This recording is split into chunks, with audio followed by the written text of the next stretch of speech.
अगर आप इस तरह का इंट्रो बनाना चाहते हो तो वीडियो को एंड तक ज़रूर देखिए।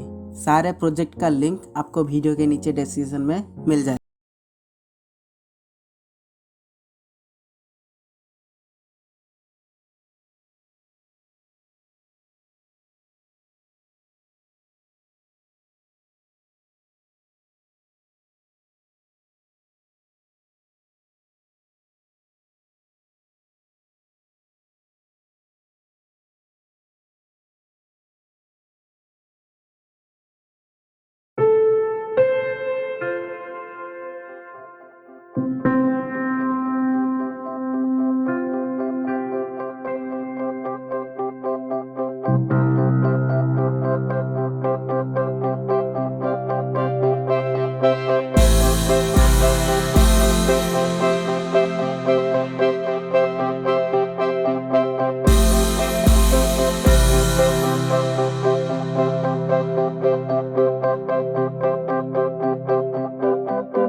जब आप एक्सपोर्ट कर लोगे उसके बाद आप देख सकते हो कि आपका वीडियो का साइज कम हो जाएगा। तो दोस्तों, अगर आपको ये वीडियो अच्छा लगा तो जल्दी से वीडियो को लाइक करें, अपने दोस्तों के साथ शेयर करें। अगर आप हमारे चैनल में नए हो तो चैनल को जरूर से सब्सक्राइब करें।